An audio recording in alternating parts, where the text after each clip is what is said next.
খারাপ রাস্তা থেকে ভালো রাস্তায় আনতে পারে। পরকালের ভয় একটা মানুষকে চরিত্রবান করতে পারে। আমি এই বিষয়ের উপরে এই জন্য কথা বলতে চাই, কারণ আগামী 11 জুন থেকে শুরু হবে ফিফা ওয়ার্ল্ড কাপ ফুটবল, বিশ্বকাপ ফুটবল শুরু হবে। আমাদের দেশ বাংলাদেশ সহ গোটা পৃথিবীর যুবক যুবতীরা তারা শয়তানের দোকায় পড়ে, তারা শয়তানের গোলামি করবে। নামাজ সমস্ত নেক আমল বাদ দিয়ে তারা এই ফুটবল খেলার মতো এই হারাম কাজে তারা পা বাড়াবে, হারাম কাজে পড়ে যাবে। 11 জুন থেকে শুরু হবে, 19 জুলাই পর্যন্ত চলবে, প্রায় 1 মাস 10 দিন মতো চলবে। এই খেলা আয়োজন করে কারা? আয়োজন করে United states, America, Canada, Mexico. এই দেশগুলি তারা এ সমস্ত খেলাগুলি তারা আয়োজন করে মুসলমানদেরকে আল্লাহর গোলামি থেকে, আল্লাহর ভয় থেকে দূরে রাখার জন্য। শয়তানের ওয়াসওয়াসা যুবকদেরকে যুবতীদেরকে নষ্ট করার জন্য, চরিত্র হনন করার জন্য, শয়তানের গোলাম বানানোর জন্য তারা এই ফিফা ওয়ার্ল্ড কাপ ফুটবল এই সমস্ত শয়তানের কাজগুলি তারা আয়োজন করে থাকে। নাউযুবিল্লাহি মিন যালিক। এই জন্য আমি আজকের এই জুমায় আপনাদের সামনে আমি যে বিষয়ের উপর আমি আলোচনা করব সেটা হলো আল ইস্তিআদাদু লিয়াউমির রাহিল, আল ইস্তিআদাদু লিয়াউমিল কিয়ামা, আল ইস্তিআদাদু লিয়াউমিল আখিরা। পরকালের প্রস্তুতি, পরকালের চিন্তা, পরকালের ভয়, আত্মসমালোচনা, এই বিষয়ের উপর আমি কথা বলার চেষ্টা করব বিমাশিয়াতিল্লাহি তাআলা। আল্লাহর ঘরে মেহমান বৃন্দ, আল্লাহ রাব্বুল আলামিন আমাদেরকে বানিয়েছেন অত্যন্ত আদর করে, মায়া মোহাব্বত করে। আল্লাহ পাক আমাদেরকে বানিয়েছেন কেন? আল্লাহ রাব্বুল আলামিন বলেন, মা খালাকতুল জিন্না ওয়াল ইনসা ইল্লা লিয়াবুদুন। আমি জিন এবং মানব জাতিকে সৃষ্টি করেছি শুধুমাত্র আমার গোলামি করার জন্য, আমার দাসত্ব করার জন্য আমি সৃষ্টি করেছি। শয়তানের গোলামি করার জন্য, শয়তানের দোকায় পড়ার জন্য, শয়তানের অনুসরণ করার জন্য আমি মানুষকে বানাই নাই, মানুষকে সৃষ্টি করি নাই। সুবহানাল্লাহ। সুতরাং আল্লাহ রাব্বুল আমিন আমাদেরকে বানিয়েছেন আল্লাহ পাকের গোলামি করার জন্য। আমরা আল্লাহ পাকের গোলাম, সেই কথা আমি বহুবার আপনাদের সামনে আলোচনায় বলেছিলাম। একটা মোবাইল যেমন, এই যে মোবাইল, এটা একটা নকিয়া কোম্পানির মোবাইল, এটা নকিয়া কোম্পানি এটার মালিক, এই জন্য নকিয়া কোম্পানির নাম এখানে থাকবে। নকিয়া কোম্পানির আইডেন্টিটি আপনি মোবাইলের মধ্যে পাবেন। প্রত্যেকটা পণ্যের মধ্যে একটা আইডেন্টিটি থাকে, একটা পরিচয় থাকে। কিন্তু আপনি আমাকে বলেন, আল্লাহ পাক যে আমাদেরকে বানালেন, এই যে 3.5 হাত বডি দিলেন, হিউম্যান বডি, এই বডিটা আসলে মালিককে। আমি যখন আন্তর্জাতিক ইসলামী বিশ্ববিদ্যালয়ে পড়ালেখা করি, কোরআনিক সায়েন্স অ্যান্ড ইসলামিক স্টাডিজে অনার্স মাস্টার্স করেছি, মাস্টার্স করেছি 1 ইয়ার। এই মাস্টার্স করার সময় একটা কিতাব পড়েছিলাম, উলুমুল কোরআন ওয়াল উলুমুল হাদিসা, কম্পারেটিভ রিলিজিয়ন, কোরআন এবং বিজ্ঞান। প্রত্যেকটি কোরআনের আয়াত হলো বিজ্ঞানময় কোরআন। প্রত্যেকটি কোরআনের মধ্যে, শব্দের মধ্যে বিজ্ঞান আছে। যেমন আমাদের যিনি স্যার ছিলেন professor doctor M Mahbubullah, who has died before 20 years, অন্তত 20 বছর আগে যিনি মারা গেছেন, 15 থেকে 20 বছর হবে। প্রফেসর ডক্টর এম মাহবুবুল্লাহ, যাকে মরহুমা বেগম খালেদা জিয়া যাকে শিক্ষামন্ত্রী বানাতে চেয়েছিল, আমাদের আন্তর্জাতিক ইসলামী বিশ্ববিদ্যালয়ের ভাইস চ্যান্সেলর, সমাজবিজ্ঞানী প্রফেসর ডক্টর এম মাহবুবুল্লাহ, তিনি বলেছিলেন একটা সেমিনারে, আমার এখনো মনে আছে, science has not to be testified by the Quran, but Quran has to be testified by the science. বিজ্ঞান দিয়ে কোরআনকে টেস্ট করিও না, কোরআন দিয়ে বিজ্ঞানকে টেস্টিফাই করবা। কোরআনের কাছে বিজ্ঞান এতিম, কোরআনের কাছে হাজার হাজার যুগ যুগ করে বিজ্ঞান এতিম সন্তানের মতো পড়ে থাকবে। অনেকে মনে করে কোরআন বড় না বিজ্ঞান বড় না, আউযু বিল্লাহি মিন যালিক। আল্লাহ রাব্বুল আলামিন বলেন ইয়াসিন ওয়াল কুরআনিল হাকীম।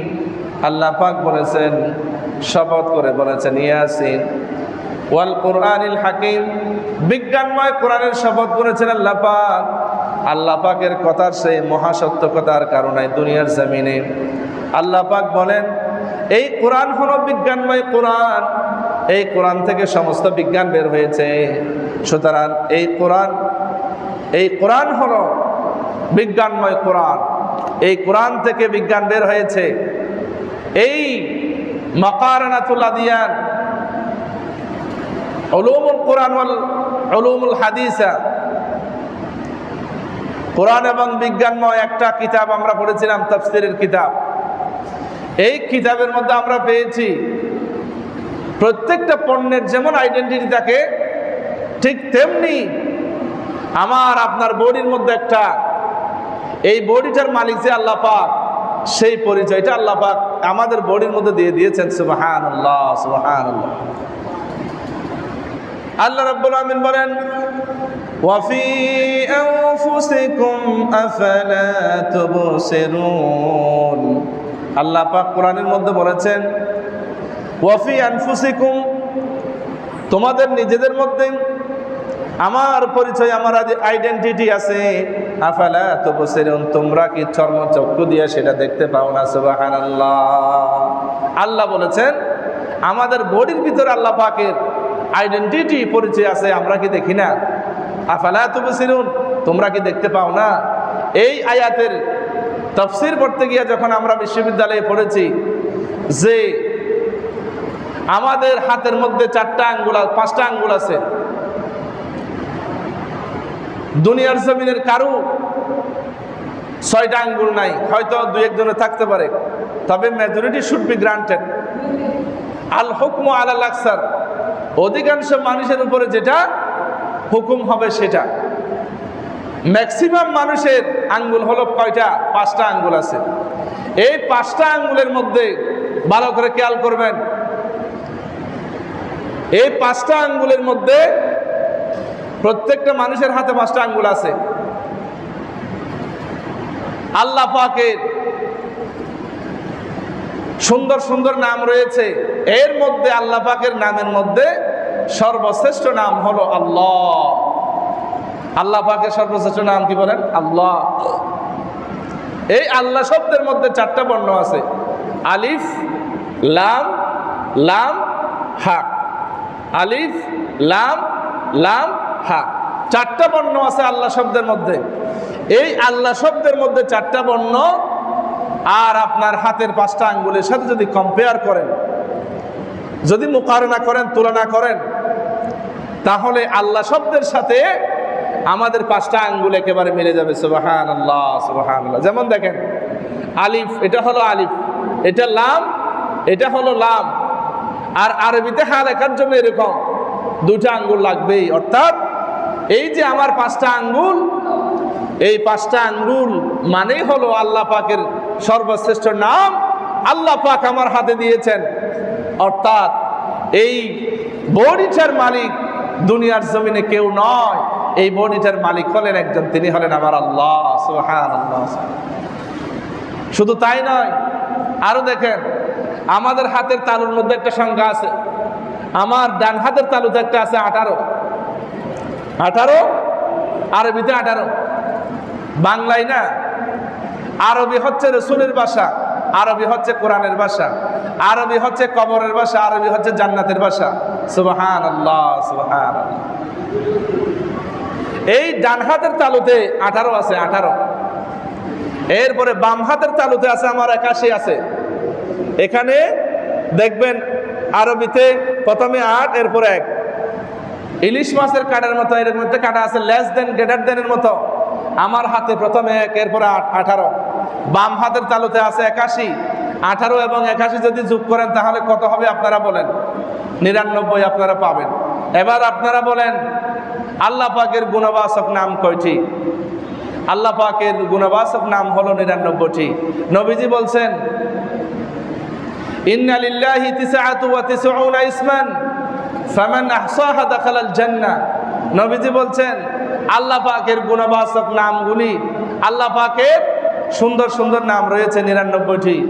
এই 99টি নাম যে মুখস্থ করবে, নবীজি বলছেন সে দাখালাল জান্নাত, সে জান্নাতে প্রবেশ করেছে। সুবহানাল্লাহ, সুবহানাল্লাহ। সুতরাং আল্লাহ পাকের সর্বশ্রেষ্ঠ নাম হলো আল্লাহ। সেই নামটি প্রত্যেকটা মানুষের হাতের মধ্যে আল্লাহ পাক দিয়ে দিয়ে বোঝাচ্ছেন যে এই বডিটার মালিক হলো একজন, তিনি হলেন আমার আল্লাহ। সুবহানাল্লাহ। সুতরাং এই বডিটা আল্লাহ পাক কেন দিলেন? আল্লাহ রাব্বুল আমিন আমাদেরকে সৃষ্টি করেছেন, এমন ভাবে সৃষ্টি করেছেন যাতে আমরা হাত বুকের মধ্যে বাঁধতে পারি, রুকুটা দিতে পারি, এরপরে যাতে সিজদা দিতে পারি। এই বডিটা নামাজের উপযোগী করে আল্লাহ পাক বানিয়েছেন। এবার আল্লাহ পাক বলছেন মা খালাকতুল জিন্না ওয়াল ইনসা ইল্লা লিয়াবুদুন। আমি আমার বান্দা বডিটাকে বানিয়েছি আমার গোলামি করার জন্য, আমার দাসত্ব করার জন্য। আমি আমার বান্দার বডিটাকে আমি বানিয়েছি। এই গোটা পৃথিবী আমি সৃষ্টি করেছি মাত্র 6 দিনে, কিন্তু আল্লাহ পাক বলছেন ওয়া হুয়াল্লাযী খালাকাস সামাওয়াতি ওয়াল আরদা ফি সিত্তাতি আইয়াম। আল্লাহ বলছেন আমি আকাশ এবং জমিনকে আমি বানিয়েছি 6 দিনে, আর একজন মানুষকে মায়ের পেটের ভিতরে আমি তিল তিল করে সুন্দর করে হাড্ডি দিয়া, গোশত দিয়া, চামড়া দিয়া সুন্দর করে বানিয়েছি শুধুমাত্র আমি আল্লাহ পাকের গোলামি করার জন্য। সুবহানাল্লাহ, সুবহানাল্লাহ। এই যে 11 জুন বিশ্বকাপ ফুটবল আসতেছে, যুবক যুবতীরা এই বিশ্বকাপ ফুটবলকে কেন্দ্র করে তাদের হাজার হাজার কোটি কোটি টাকা নষ্ট করবে, তারপরে আল্লাহ পাককে ভুলে যাবে, শয়তানের গোলামি করবে, শয়তানের অনুসরণ করবে। এই জন্য আল্লাহ পাক আপনার আমাদের বডিটা আল্লাহ পাক বানান নাই, আল্লাহ পাক বানিয়েছেন শুধুমাত্র আল্লাহ পাকের গোলামি করার জন্য। আল্লাহ পাক চাইলে আমাদেরকে, যখন আমরা মায়ের পেটে ছিলাম রেহেমের মধ্যে, তখন চাইলে একটা সামান্য রক্তপিণ্ড মাটির উপাদান দিয়ে তৈরি করলেন। এই সামান্য রক্তপিণ্ড চাইলে মায়ের মাসিকের সাথে আমাকে আপনাকে বের করে দিতে পারতেন। আমরা বাবার পৃষ্ঠের মধ্যে ছিলাম, মেরুদণ্ডের মধ্যে ছিলাম, মায়ের ডিম্বান, মায়ের বক্ষপিঞ্জরে ছিলাম। এক ফোঁটা নাপাক পানি থেকে আমাকে আপনাকে তৈরি করলেন। আল্লাহ পাক চাইলে অনেক বাচ্চা আল্লাহ পাক আবর্ষণ করে দিতে পারেন। আল্লাহ চাইলে কোনো বাচ্চা দুনিয়ায় যাতে না আসে সেই ব্যবস্থা আল্লাহ পাক করতে পারেন। ফাআলুল লিমা ইউরিদ। আল্লাহ যা ইচ্ছা তা করেন। আন্নাল কুওয়াতা লিল্লাহি জামিআ। আল্লাহ হলেন সর্বশক্তিমান। আমরা মনে করি একটু প্রশাসনিক দায়িত্ব পেলে অথবা মেম্বার, চেয়ারম্যান, এমপি, মন্ত্রী হলে মনে করি আমি সুপার পাওয়ারফুল। এরপরে মানুষের উপর জুলুম করে, ক্ষমতার অপব্যবহার করে, মানুষের উপর জুলুম করে, অন্যায়ভাবে মামলা দেয়, মনে করে আমি এম অল ইন অল, আমি সব কিছু, নিজে মনে করে আমি ক্ষমতার মালিক। অথচ আল্লাহ পাক বলেন আন্নাল কুওয়াতা লিল্লাহি জামিআ। নিশ্চয়ই সমস্ত ক্ষমতার মালিক হলো আল্লাহ রাব্বুল আমিন। তাহলে আপনারা বলবেন হুজুর, আমি যদি একটা লোককে যদি আমি গুলি করে হত্যা করি, একটা লোককে যদি আমি মেরে ফেলি, তাহলে এটা আমার ক্ষমতা নয়, এটা আমার ক্ষমতা নয়, এটা হলো মানুষের স্বভাব। একটা গরু যদি শিংয়ের মাধ্যমে, শিংয়ের আঘাতের মাধ্যমে যদি একটা মানুষকে মেরে ফেলে, তাহলে এটা গরুর ক্ষমতা? এই পৃথিবীতে অ্যামাজন বন, ব্রাজিলে পৃথিবীর ফুসফুস যেটাকে বলা হয়, সেখানে এমন এমন পিঁপড়া আছে যে পিঁপড়ার কামড়ে আপনি সাথে সাথে মারা যাবেন। এমন এমন প্রাণী আছে একটা কামড়ের মাধ্যমে মারা যাবেন। এমন এমন প্রাণী আছে কামড় দেওয়া লাগবে না, শুধু বডিটাকে একটু টাচ করলেই আপনি মারা যাবেন, আপনার শরীরের গোস্তগুলি পচে যাবে, এরকম আছে। ওই যে কি একটা মাছ বলে না, হাঙ্গর মাছ নাকি, বডির সাথে লাগলেই আপনার বডিটা পচে যাবে। সুতরাং গরু একটা শিং মারলো, একটা পিঁপড়ে কামড় দিল, একটা সাপ কামড় দিল, এটা সাপের ক্ষমতা নয়, এটা গরুর ক্ষমতা নয়। আমি একটা মানুষকে আঘাত করলাম, একটা মানুষের উপর ইন্টারফেয়ার করলাম, একটা মানুষকে জুলুম করলাম, সেটা আমার ক্ষমতা নয়, এটা মানুষের স্বভাব। সমস্ত ক্ষমতার মালিক তিনি, যিনি পাহাড়কে নগর বানান, নগরকে সাগর বানান, যিনি বাতাসের মাধ্যমে গোটা দুনিয়াটাকে উল্টে দিতে পারেন, যিনি সাগরের উত্তাল তরঙ্গমালার ঢেউয়ের মাধ্যমে গোটা পৃথিবীকে যিনি ডুবিয়ে দিতে পারেন, যার হাতের মুঠার ভিতরে আমার আপনাদের প্রাণ, তিনি হলেন সর্বক্ষমতার মালিক আল্লাহ রাব্বুল আলামিন। এই জন্য আল্লাহ পাক দুনিয়ার মধ্যে সাময়িকের জন্য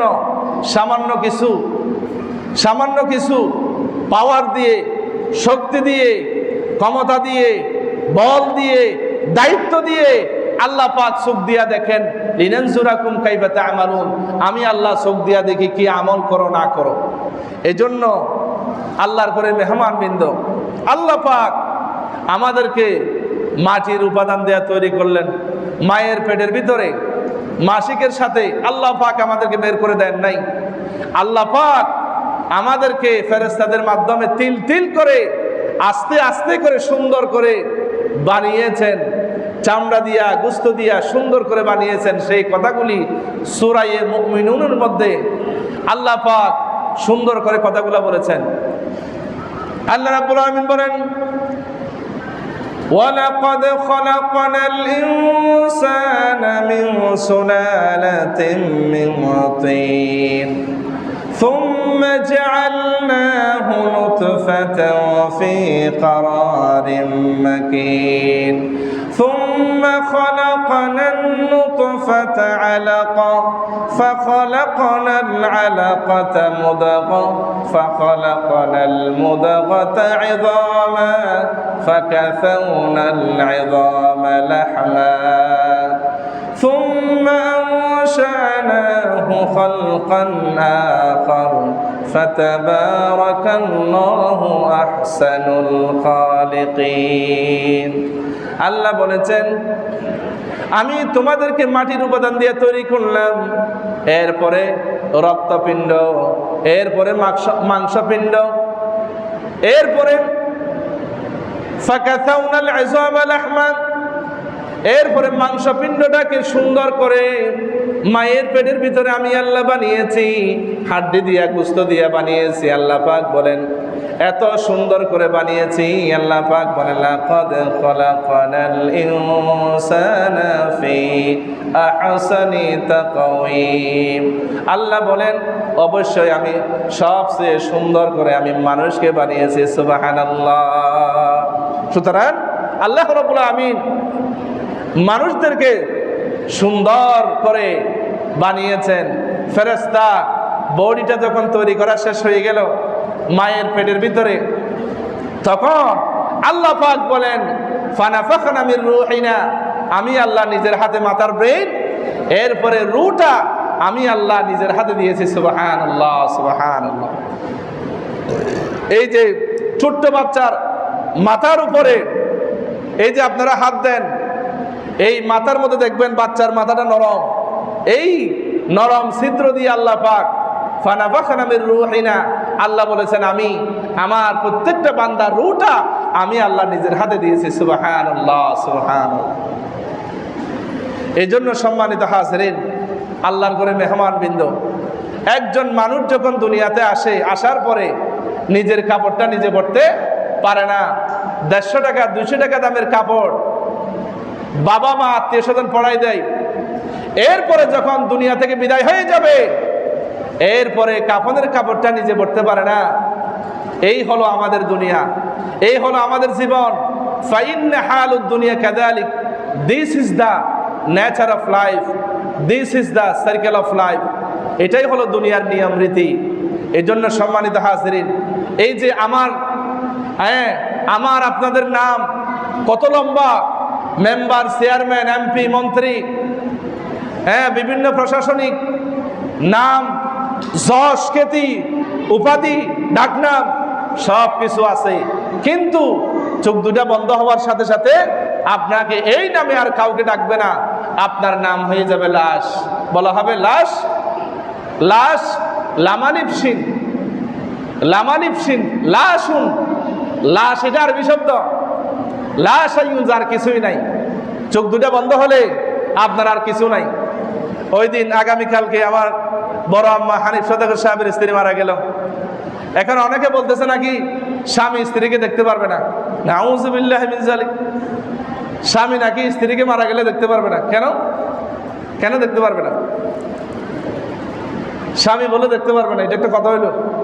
স্বামী কেউ না থাকলে, মহিলা না থাকলে স্বামী নিজের স্ত্রীকে গোসল দিতে পারবে, দেখতে পারবে। এখন আমাদের দেশে যার কাছে ইসলাম যতটুকু আছে ততটুকু পালন করে। মসজিদে যারা দায়িত্বশীল থাকে তাদের উচিত সুন্দর করে কোরআন হাদিস দিয়ে মানুষকে কিভাবে মারা গেলে সুন্নাহ পদ্ধতি কি, কিভাবে দাফন করতে হয়, কিভাবে কাফন পড়াইতে হয়, এই নিয়মগুলি সহিশুদ্ধভাবে জেনে শুনে এগুলা ট্রেনিং দেওয়া দরকার। দেখবেন অনেক মহিলা আছে গোসল দিতে জানে না, অনেক পুরুষ আছে গোসল দিতে জানে না। এগুলো অনেকেই জানে না কিভাবে দাফন দিবে। এখন আমরা এক কথা বলি, আরেকজন আরেক কথা বলে, এই অবস্থা। সুন্দর করে বিদায় দেবে, বিদায়টাও আমরা সুন্দর করে দুনিয়া থেকে যেতে পারি না। নাউযুবিল্লাহি মিন যালিক। সুতরাং এই দুনিয়ার জমিনে কোরআন এবং সুন্নাহ দিয়া শরীয়তের বিধান সহজ, এই শরীয়তের বিধানকে আমরা কঠিন করে ফেলেছি। নাউযুবিল্লাহি মিন যালিক। সুতরাং আপনি যখন মারা যাবেন আপনার আর কোনো দাম নেই।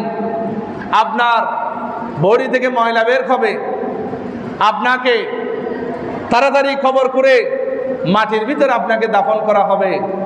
দুনিয়ার মধ্যে আর কেউ আপনাকে সালাম দিবে না, দাওয়াত দিবে না, আপনি কেমন আছেন আর কেউ জিজ্ঞেস করবে না। ফাইন্না হালুদ দুনিয়া কাযালিক। এটাই হলো দুনিয়ার নিয়ম। আল্লাহর করে মেহমান বৃন্দ, আল্লাহ পাক এই সুন্দর করে আদর করে মায়া মুহাব্বত করে আল্লাহ পাক আমাদেরকে শুধু বানান নাই, আল্লাহ পাক আমাদেরকে 4টা জিনিস কবরের মধ্যে রেখে দিয়েছিলেন। রিজকাহু, আমাদের রিজিক, ওয়া আমালাহু, কতটুকু দুনিয়ার মধ্যে আমল করবেন, ওয়া হায়াতাহু, আপনার দুনিয়ার জীবনের মেয়াদ, বিশার মেয়াদ কতটুকু হবে। এরপরে সাকিউন আম সাঈদ, সুখ দুঃখ, এই 4টা জিনিস আপনার কপালের মধ্যে মায়ের পেটের ভিতরে আল্লাহ পাক লিখে দিয়েছেন।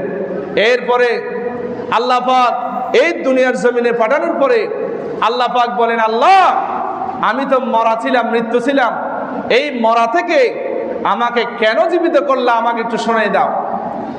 আল্লাহ রাব্বুল আলামিন বলেন 29 পারা সূরা মুলকের মাধ্যমে বলেন, আল্লাযী খালাকাল মাউতা ওয়াল হায়াতা লিয়াবলুয়াকুম আইয়ুকুম আহসানু আমালা। আল্লাহ বলেন, আমি প্রথমে মৃত্যুকে সৃষ্টি করেছি, মৃত্যুর পরে আমি জীবন দান করেছি, কে সুন্দর আমল করো সেজন্য জীবন দিয়েছি। আল্লাহ পাক আমাদেরকে জীবন দিয়েছেন কেন? লিয়াবলুয়াকুম, তোমাদেরকে পরীক্ষা করার জন্য। আইয়ুকুম আহসানু আমালা, তোমাদের মধ্যে কার আমল সুন্দর, কে সুন্দর করে নামাজ পড়ে, কে সুন্দর করে কুরবানি করে। আল্লাহর ঘরে মেহমান বৃন্দ, মনে বড় আফসোস লাগে, মনে বড্ড খারাপ লাগে, মানুষেরা কুরবানি করেছে, কুরবানির চামড়া মাত্র এখানে ফেলে দিয়ে চলে গেছে। নাউযুবিল্লাহ। কুরবানি করেছে, এই কুরবানির চামড়া একটা কুড়াল দিয়ে সামান্য মাটির ভিতরে না দিয়ে এখানে সর্বশ্রেষ্ঠ পবিত্র ঘর কবরস্থান এবং সর্বশ্রেষ্ঠ ঘর মসজিদের পাশে গন্ধগুলি আসার জন্য এখানে গরুর চামড়াগুলো এখানে ফেলে দিয়েছে। কেন? আপনি কুরবানি করেছেন, গরুর চামড়াটা একটু মাটির ভিতরে দিতে পারেন নাই? কেন আপনি এখানে দিলেন? আপনার কুরবানি তো কবুল হবে না। তাহলে আল্লাহ জীবন দিয়েছেন কেন? সুন্দরভাবে কে কুরবানি করে, কে সুন্দরভাবে নামাজ পড়ে, কে সুন্দরভাবে হজ করে, সুন্দর সুন্দর আমল করার জন্য আল্লাহ পাক আমাদের এই জীবনটা আল্লাহ পাক দিয়েছেন। সুবহানাল্লাহ, সুবহানাল্লাহ। শয়তানের গোলামি করার জন্য এই যে 11 জুন বিশ্বকাপ ফুটবল আসতেছে, এই ফুটবল খেলা দেখবো রাতকে রাত, দিনকে দিন, নামাজ দোয়া নাই, কোনো কিছু নাই। এই জন্য আল্লাহ পাক আমাদের জীবনটা আল্লাহ পাক দেন নাই। আল্লাহর ঘরে মেহমান বৃন্দ, এই জন্য যার ভিতরে পরকালীন চিন্তা থাকবে, পরকালের ভয় যার ভিতরে থাকবে, সে ভালো চরিত্রবান মানুষ হয়ে যাবে। আল্লাহর ঘরে মেহমান বৃন্দ, এই জন্য পরকালের ভয় অন্তরে ধারণ করে আমাদেরকে অবশ্যই পরকাল ভিত্তিক জীবন যাপন করে আমাদেরকে নবীদের মতো, সাহাবায়ে কেরামদের মতো প্রকৃত মুমিন মুসলমান হয়ে আমাদেরকে অবশ্যই কবরবাসী হতে হবে। অন্যথায় আমরা যদি আমল না করি, ভালো আমল যদি না করি, ওই কবরে গিয়ে খালি হাতে ওই কবরে গিয়ে আমাদের কোনো লাভ নাই। নাউযুবিল্লাহি মিন যালিক। এজন্য ইমাম গাজ্জালী বলেন, কাফনে বাঁধিলে হাত নাহি যাবে কুলা, যাহা কিছু করিতে হয় করো এই বেলা। ও ভাই, এত টাকা করিতেছো কামাই, এত টাকা কি করবে ভাই? কাফনের তো পকেট নাই। এই কথাগুলি বলছেন কি? ইমাম গাজ্জালী রাহমাতুল্লাহি আলাইহি, নাওয়ারাল্লাহু মারকাদাহু ওয়া জাআলাল জান্নাতা মাসওয়াহু। তিনি আরো বলছেন, তুমি যে দুনিয়ার মধ্যে ডুবে আছো, তুমি এমন ভাবে জীবন যাপন করবা যেন তোমার কাফনের কাপড়টা দোকানের মধ্যে চলে আসছে। আমার কাফনের কাপড়, আপনার কাফনের কাপড় দুনিয়ায় চলে আসতে পারে, দুনিয়ার দোকানের মধ্যে আসতেই পারে, স্বাভাবিক। এইভাবে করে আমাদেরকে জীবনটা গঠন করতে হবে। যদি আমরা গঠন না করি, আমাদের টাকা পয়সা, ব্যাংক ব্যালেন্স সবকিছু আমরা মনে করি আমাদের সন্তানরা আমাদের উপকার করবে, হ্যাঁ, আমাদের আত্মীয় স্বজন আমাদের উপকার করবে, আমার স্ত্রী আমার উপকার করবে ঠিকই। যদি সঠিকভাবে, যদি আমার স্ত্রীকে যদি আমি সেভাবে গঠন করি, আমার ছেলে মেয়ে যদি আমি সেভাবে গঠন করি, হালাল টাকা পয়সা দিয়ে, ব্যাংক ব্যালেন্স দিয়ে, তাহলে সেই সন্তান, নেক সন্তান যদি আমরা রেখে আসতে পারি, তাহলে আমার এই সন্তান আমার কবরে কাজ দিবে। অন্যথায় আমাদের এই সন্তান, আল মাল ওয়াল বানুনা ইন্নামা আমওয়ালুকুম ওয়া আওলাদুকুম ফিতনা। আল্লাহ কোরআনে বলছেন, সন্তান, টাকা পয়সা সবকিছু গজব হয়ে যাবে, কোনো কাজে আসবে না। নাউযুবিল্লাহি মিন যালিক। আল্লাহর ঘরে মেহমান বৃন্দ, এজন্য পরকালের ভয় আমাদেরকে অন্তরে ধারণ করতে হবে। কারণ দুনিয়ার মধ্যে যা কিছু করি সব কিছু আল্লাহর কাছে রেকর্ড হয়ে যাবে। এই যে আমি যে এখানে আলোচনা করতেছি, আল্লাহর কাছে রেকর্ড হয়ে যাচ্ছে। কারণ দুইটা রাইটার, লেখক আল্লাহ পাক আমাদের কাদের মধ্যে দিয়েছেন, কিরামান কাতিবিন ইয়ালামুনা মা তাফআলুন। এই কিরামান কাতিবিন অর্থ হলো সম্মানিত লেখক। ইয়ালামুনা, তারা জানে, মা তাফআলুন, যা তোমরা করো। অর্থাৎ আমরা যা কিছু করি সব কিছু দুইটা ফেরেশতা রেকর্ড করে ফেলে। সুবহানাল্লাহ, সুবহানাল্লাহ। শুধু তাই নয়, এই জমিনের উপরে, যেই জমিনের মধ্যে আমরা বসে আছি, যেই জমিনের উপরে আমরা দাঁড়িয়ে আছি, যেই জমিনের উপরে আমরা চলাফেরা করি, এই জমিন আল্লাহর সামনে সেদিন সব কথা খুলে খুলে বলে দিবে। আল্লাহ পাক বলেন, ইয়াউমাইযিন তুহাদ্দিসু আখবারাহা। আল্লাহ বলেন, এই জমিন আমার বিরুদ্ধে কথা বলবে। যে জমিনের উপর আমি গুনার কাজ করেছি, যেই জমিনের উপর আমি জুলুম করেছি, এই জমিন আমার বিরুদ্ধে কিয়ামতের দিন মামলা দায়ের করবে। নাউযুবিল্লাহ। শুধু তাই নয়, আল্লাহ পাক বলেন, আমাদের হাত আল্লাহর সামনে সাক্ষী দেবে, আমাদের হাত কথা বলবে, আমাদের পা সাক্ষী দেবে। আল্লাহ পাক সূরা ইয়াসিনের মধ্যে সব কথা বলে দিয়েছেন। আল্লাহ পাক বলেন, আল ইয়াউমা نختم على أفواههم وتكلمنا أيديهم وتشهد أرجلهم بما كانوا يكسبون আল্লাহ বলেন কিয়ামতের দিন মোহর মেরে দেওয়া হবে, কথা বলতে পারবো না। হাত কথা বলবে, পা সাক্ষী দেবে। দুনিয়ার জমিনে যা কিছু করেছে সব কিছু হাত আমার বিরুদ্ধে কথা বলবে, পা সাক্ষী দেবে। শুধু তাই নয়, আল্লাহ পাক বলেন আমি তোমার জীবনের মেয়াদ, তুমি 60 বছর 70 বছর 80 বছর 90 বছর 100 বছর দুনিয়ার জমিনে ছিলা, এই দুনিয়ার জমিনের এই তোমার হায়াতটাকে আমি বালাম বানিয়েছি, এই হায়াতটাকে আমি মেমোরি কার্ড বানিয়েছি।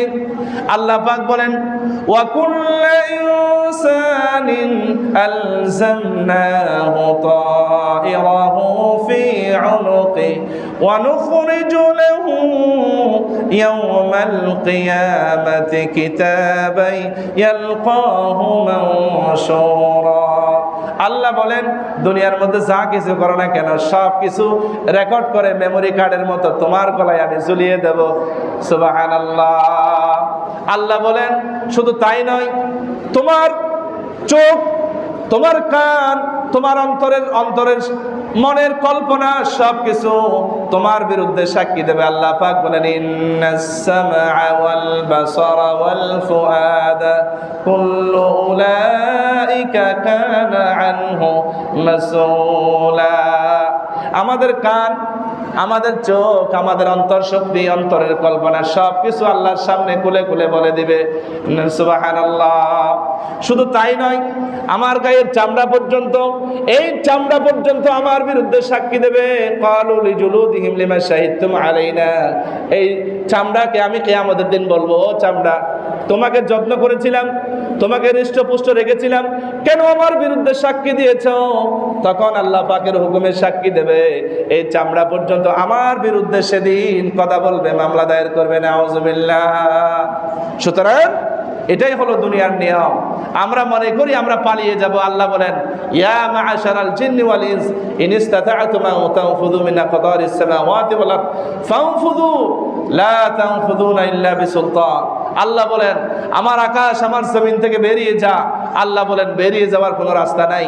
আমি আকাশ এবং জমিন দিয়া এমনভাবে প্যাকেট করে রেখেছি, আমার আকাশ আমার জমিন ছাড়া আর কোনো জমিন নাই, আকাশ নাই।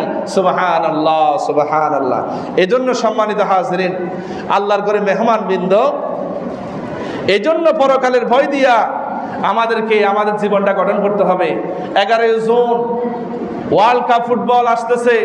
আমাদের যুবক ভাইয়েরা যেন সেই ফুটবল খেলায় মত্ত হয়ে শয়তানের গোলামির মধ্যে যাতে ডুবে না যায় এবং আল্লাহর গোলামির মধ্যে যেন থাকে, আল্লাহর ভয় যেন সবসময় আমার অন্তরে থাকে। সেই পরকালের ভয়, পরকালের চিন্তা অন্তরে ধারণ করে দুনিয়ার মধ্যে নেক আমল করে যেন আমরা এই দুনিয়ার মধ্যে নেক আমল করে যেন আমরা প্রকৃত মুমিন মুসলমান হয়ে যেন মসজিদের কাঠিয়ায় চড়ে আমরা যেন জান্নাতের মেহমান হতে পারি। আল্লাহ পাক আমাদের সবাইকে তৌফিক দান করুক। আমিন। আসসালামু আলাইকুম ওয়া রাহমাতুল্লাহি ওয়া বারাকাতুহু।